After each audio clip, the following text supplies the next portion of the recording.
we are fishing a tiny, brushy, Class A native brook trout stream. Most of the fish we're gonna catch today are gonna be 5, 6, 7 inches long.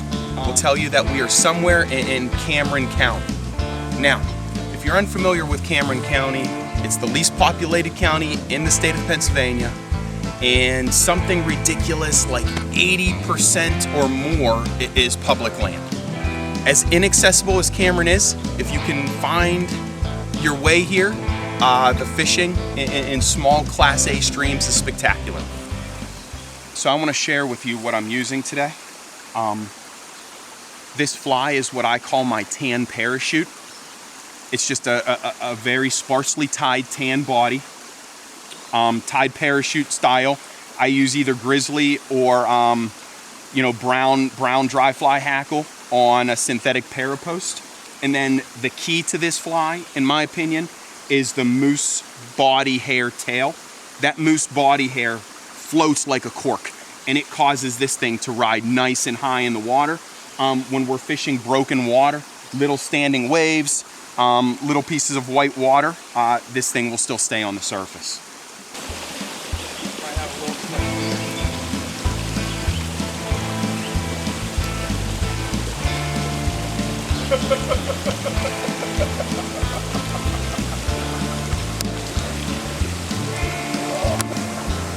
That's cool. Okay, go ahead. Because when you're fishing a small stream, you constantly need to be adding floating to your fly. I guess that's a discussion that has many differing opinions. I like frog fanny. Frog fanny is a desiccant powder, I believe. And I don't know what the substance is, but anyways, it's a powder that draws the moisture straight up out of your fly and allows it to float high again. So that's the floating I prefer. There's many different brands on the market. The brook trout is indigenous to Pennsylvania. It's our only true native salmonid in this state. And that's why we call Brookies native Brookies, because they're supposed to be here. They've been here from thousands and thousands and thousands of years, tens of thousands of years. And believe it or not, they were stocked here by the Ice Age. The brook trout is actually a species of char that is originally from the Arctic regions. But when the huge ice sheet, when they traveled south, they brought the Brookies with them. The Brookies then found habitat, Appalachian region, and have been here ever since. It's our state fish, it's our fish. So I'm partial to the Brookie. You will see that it is very brushy, very, very brushy. And that means two things. A, it makes the fishing challenging. But B, we are in Cameron County. And Cameron County is timber rattlesnake country. So if you do venture to this region and try fishing one of these small Class A streams, be aware. Be aware of timber rattlesnakes. I'm not trying to frighten you. The timber rattlesnake as a species is extremely passive. They are not aggressive. They are not coming after you. They are not coming to get you. Just be aware. There are a lot of timber rattlesnakes. If you do come across one, you are very fortunate.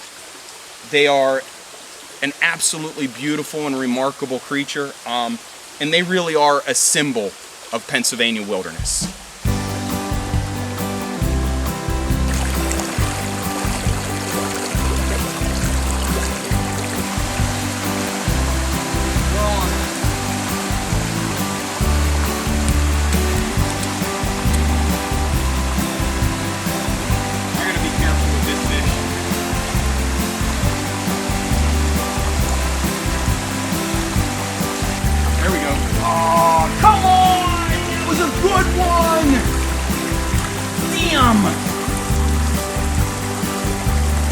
That was a really good fish.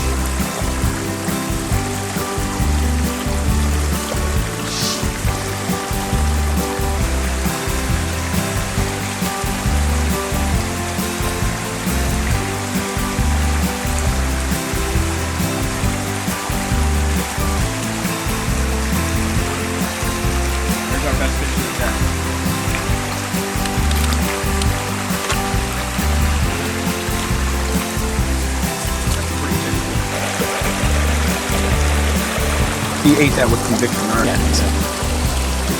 Oh, he's gorgeous. We are in the dog days of summer. I mean, we are in August. And summertime brookie fishing is a whole different animal than May time or April time brookie fishing. Any buggy dry fly, they would have willingly ate. However, what we learned today, on the contrary, is that any amount of drag produce refusals, to the point where we watched brookies come halfway up through the water column in a likely spot and refuse the fly because there was micro drag. I'm talking micro drag. It wasn't even that my fly was making a wake. I could just tell that there was a slight bit of drag, and that was totally enough to turn them off. The other thing we noticed today, even though the water has some good color for August because we had storms 2 days ago, it is not gin clear by any stretch of the imagination.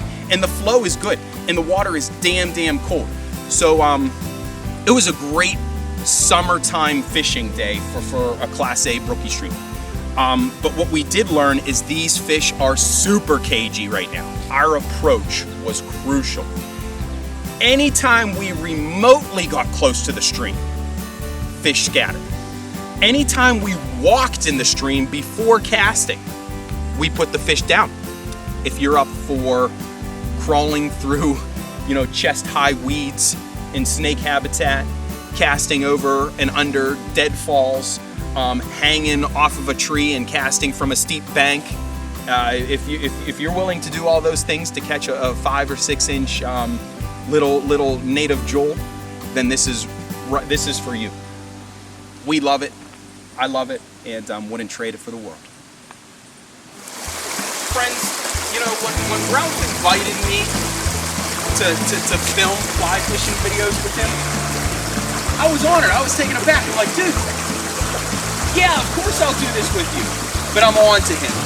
You see, the reason he wants to film me is because I'm a calamity. This is like the comedy show of fly fishing.